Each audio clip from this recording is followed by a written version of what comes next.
Good afternoon, everybody, and welcome to our weekly Q&A with the Family Support Department at the St. Louis Arc. I'm Sharon Spurlock, and I'm very happy you're joining us today to hear about National Nutrition Month. I want to go ahead and welcome Alicia to the Q&A and have you introduce yourself to everybody. My name is Alicia Broughton. I work for the Nutrition Department. So I'm the Director of Nutrition Services here at the St. Louis Arc. I'm a registered dietitian, and I help people in the residential department with their food choices. I've actually worked for the St. Louis Arc for 7 years. I started in child services and now work in the residential department. Alicia, like so many people, has been in multiple roles with us. And I'm not sure everybody knows we have a nutrition department, but you can go back and look at previous presentations with Kate Rugg if you want to know more about how that got started, because it's a pretty interesting story. So, Alicia, are you ready for me to share the video you pre-prepared? I sure am. I am so happy that March is here and we finally can talk about National St. Nutrition Louis Month. Arc celebrating National Nutrition Month with the St. Louis Arc Nutrition Department. Today's question and answer will explore how families and participants can celebrate National Nutrition Month's theme for 2025, Food Connects Us, by Alicia Broughton, Director of Nutrition Services. My name is Alicia Broughton. I am a registered dietitian and the Director of Nutrition Services here at the St. Louis Arc. I had my 7-year anniversary this past February, where I started in children's services and then transitioned to residential services. Why a dietitian? Dietitians are food and nutrition experts. They help people make mindful, personalized, and culturally relevant changes to their healthy eating patterns. Dietitians play a key role in shaping our community's food choices and are committed to improving people's health. They are trusted sources of education for prevention and treatment through medical nutrition therapy. Your doctor can refer you to a registered dietitian for assessment. We dietitians celebrate National Nutrition Month by sharing nutrition education to welcome people to develop healthy habits. Those healthy habits include balanced food choices and physical activity. And this year's theme shows different ways of how food connects us. Healthy eating patterns.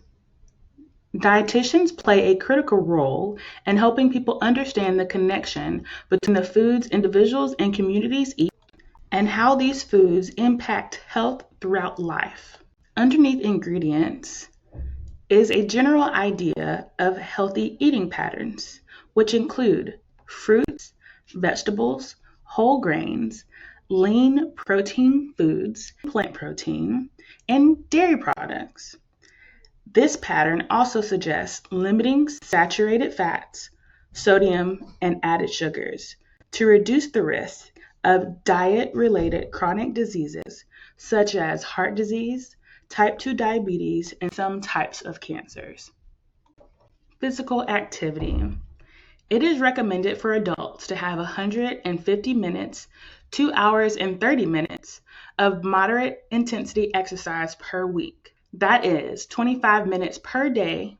That is less intimidating than looking at the total 150 minutes.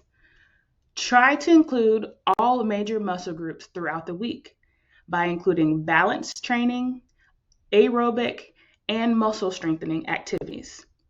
Examples: stretching while watching TV, standing and doing leg lifts while folding laundry, do arm circles while you wait for your coffee or tea in the morning. Adjust these activities based on ability and medical advice. Food connects us. Learning cooking and food preparation. Home cooking equals more control. Can anyone think of ways cooking and food preparation can bring people together? Knowing where food comes from and the familial and cultural importance of a recipe can affect what ingredients are needed and how the meals are prepared.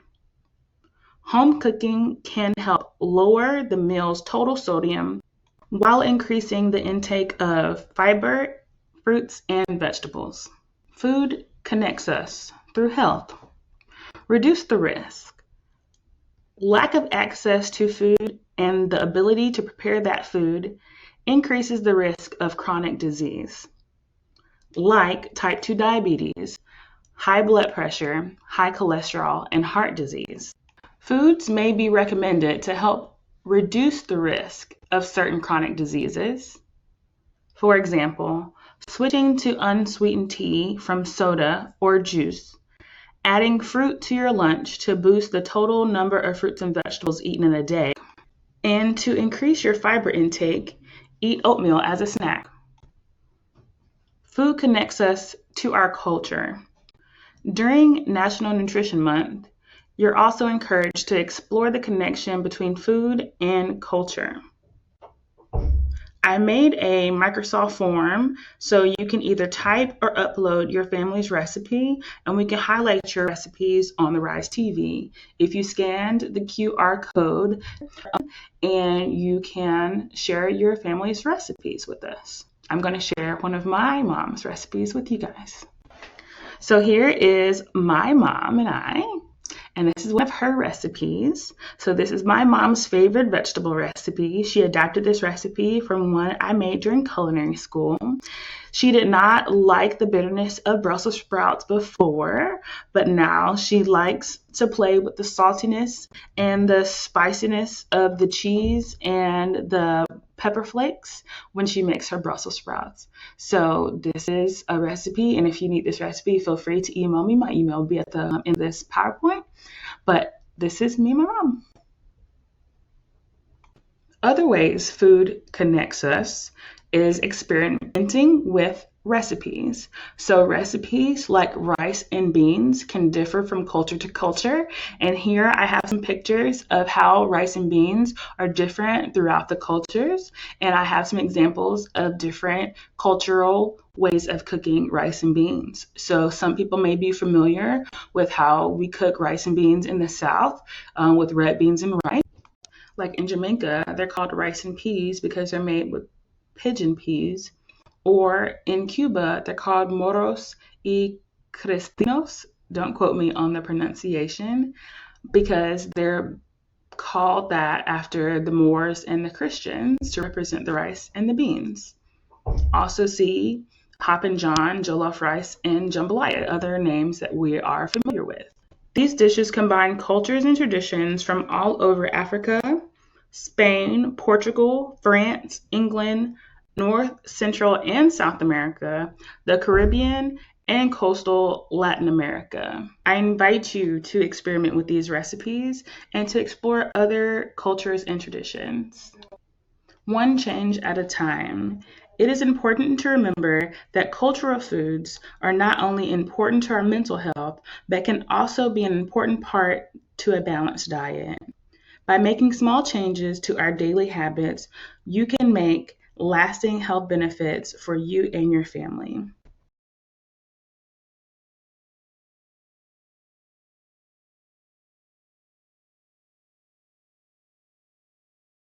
So Okay. as soon as you started talking, I started thinking about how mindfulness affects my eating. I am a fast eater and I tend to get distracted and eat in front of the TV. What are some mindfulness strategies that we might think about?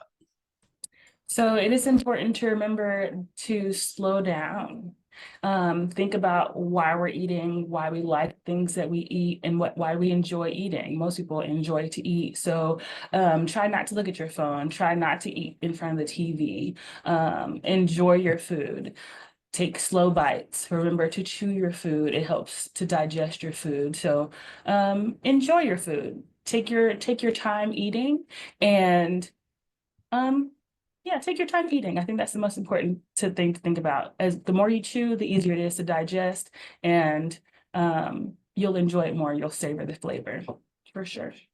I have worked with people with disabilities for many, many years, and it seems like a lot of times people, culture is a part of life, but there's also a lot of food, um, sensitivity food, fears of food, a lot of sensory things that impact the way you eat. And it seems like a lot of times people have very limited diets. So how can we help them have more vegetables in their diet, be more, have a better nutritional intake when they really only want to eat chicken nuggets and fries? I think it's important to try a variety of foods. No matter how old we are, it's always important to try new things and to even reintroduce things that we have tried in the past. So cooking things differently. So try roasting them, try braising them, try grilling them, try sauteing them. And remember, like I said, reintroducing things that you may not have liked in the past to see if you may have their taste buds, it may have changed. Also, in the nutrition center, we not only add vegetables to ground meat when we make burgers or we make meatballs to make sure we have a balance of vegetables on the side as well as vegetables in the ground meat to have some of those, some balance in eating those vegetables. That's a great idea. I've added extra vegetables to my spaghetti sauce many times to try and convince It's a great people, option and then just puree the heck out of it. So, for sure. something else that seems to come up pretty frequently is that people just eat and just don't seem to ever get full. So there's constantly a power struggle between the staff and the person we're supporting to try and manage the amount of food they're eating. How can we help people to feel more full and not eat quite so much quantity? Guidelines usually say to offer the most caloric dense items. So that would be your proteins and your carbohydrates first, and then alternate between your water or your liquid and then your food in order for their stomach to feel fuller earlier in the meal. So as they get to those vegetables and those fruits, they will be fuller sooner. And that is the goal. So if you eat those higher protein or higher calorie items earlier, we hope that they would feel fuller earlier in the meal and they won't be, they'll be satiated. Great. You gave us a great tip earlier too, talking about alternating sips of liquids with foods. That was something I could see us using in a variety of environments, like our For camp sure. environment. It's really challenging right now. It seems like all the food costs are going up and up, and I know you have to cook on a budget. What are some smart ways to manage cost when you're trying to build in a lot of nutritious, but sometimes expensive items?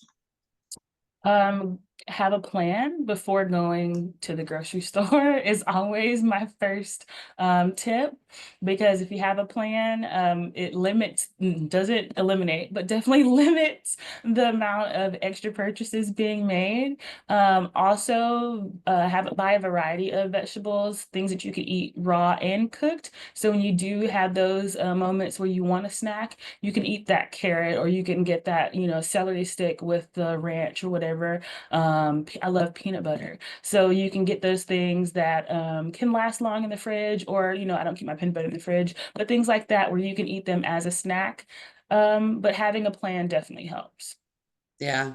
Yeah, I think it's always been hard because we want to give people like portioned out sizes, but those bags are really expensive to have everything being individually wrapped. So even setting aside some time, I think, for prepping your snacks into individual portions or something is probably one way to monitor costs. I personally am spending the money on eggs, and I'm trying to cut back on some other things that maybe I don't need the same, because I really like to have an egg in the morning. You might want to add some milk to your egg or something like that to stretch it a little bit. Even I've seen some chefs add even water to their eggs just to make it a little more fluffy, so you're not having to use as many eggs. That is also a good option. Oh, great suggestion. So one of the things that I've really enjoyed watching with your department is how much you personalize your recipes for the people that you're working with. Can you tell our audience a story about somebody that maybe had a really specific food preference, and then because of a health issue or a dietary change, they really needed to make a change in their diet, and how you helped them with that? Yes, I actually have altered a lot of recipes based on the diets of the people that lived here. That's literally one of my favorite things to do. But we did have a resident that had a rather complicated diet history and enjoyed chocolate pudding. And that was counter to his diet order. So my plan was to use tofu as the base for the pudding and then use date syrup and carob powder, which is less acidic, and make that into a chocolate pudding alternative. And he ended up liking it. And it was very not just like nutritionally healthy, but like mentally healthy for him because he could have something that he loves, while it did not impact him negatively and physically. It was very rewarding for everybody that he and his staff that could give him something that he enjoyed, while it, like I said, did not negatively impact him. But most of our recipes came from a house that suggested, oh, we like to eat Philly cheesesteaks. Cool, let's make that more nutritious. Let's add beans. Let's add more vegetables to it. Let's reduce the amount of cheese. Let's add a whole wheat bun, things of that nature. Or we make the red bell pepper sauce instead of tomato sauce because a lot of our population has GERD. So we make that alternative so it does not cause that heartburn and those negative physical effects. So a lot of our recipes, we try to adapt them in order for them to still get the mental stimulation and like the memories that you have from the food that you really like, but while meeting your nutrition goals. I love all those stories. It just makes me happy because I think for those of us that have been around a long time, there was some negative connotations to having a dietary department. They made very institutionalized food that was all the same and it got plunked down in front of people and they weren't engaged in cooking. And that's really not what you're doing. Maybe for those people that don't know, how do you coordinate with each of our residential homes? You're not cooking all their meals, right? Okay. So we actually cook 5 dinners for the houses here at the circle and for some of the houses out in the community. They have currently a 6-week rotating menu with 7 options per week. And out of those 7 options, they get to choose 5. I think we cook over 500 meals a week, and including the staff that serve the dinner. So we're making it work for sure. But those recipes were developed from what the houses were currently making when we first started the kitchen. And we, like I said, just adapted those to meet the nutrition needs of the residents. So if they were making Philly cheesesteak, we make butternut squash Philly cheesesteak now. Or the Salisbury steak has vegetables in it. We make all of our meatballs by hand, things like that, where we can take that time and make those adjustments in the kitchen to help our residents make those meet those nutrition goals. Yeah. And the upside of that is that the staff that are in the home with them then can sit down and enjoy more time with them Absolutely. in the home or even going out in the community because the meal's ready to go, which I think has turned out not only to be great from that perspective, but I think we've seen good health outcomes for the people that we work. Do you track that kind of thing? We do track that, and it is really amazing to have one meal or one service be able to help people gain weight who need to gain weight and help people lose weight that need to lose weight. It is a phenomenon that you don't often see, but because these are medically prescribed diet orders and we try our best to meet those diet orders, it helps people holistically. I'm going to wrap up in the cultural eating zone because Alicia didn't mention it, but she's are you one of the co-chairs of our READY committee, which is our I diversity am. and equity committee? So I love the idea of thinking about people's cultural experiences, and especially for people that are going to move into residential supports with the St. Louis Arc. They're leaving a family home where they had specific food food preferences. Is there anything that somebody else has come in that they've wanted to eat that's been exciting for you? Or is there somebody that's had a specific kind of cultural background that you've had to accommodate? We do all kinds of things. People have asked for challah bread. Our Jewish population here at the Ark is vast. So I will go out and buy challah bread if somebody requests it. There are certain houses, of course, that don't eat pork, so there's adjustments that need to be made there. Our population is older, so I can't use as much pepper. Or when I use, we make Mississippi pot roast here that has pepperoncinis. I can't use as much as I would think, or I can't pour as much pepper juice in there. So there's some adjustments, but I like to think that we are very diverse in the food that we serve here. We make Moroccan chicken. It's not spicy at all, but we do try our best to keep the variety of dishes because, like I said, the choice is there for people, and it is not it's not stagnant. We try to not just infuse the recipes with different spices, but also try to change the menu as often as possible in order to bring that variety into the houses. I just love talking to you about all this stuff. I think it's so important because all of us want to be healthier, but everybody, I mean, most everybody really finds joy in not just eating, but the social opportunity that comes with eating. And I think you've done a really great job of letting people know how we really value that here and support that in the way we address nutritional stuff. Thanks, everybody. Thank you, Alicia. Of course.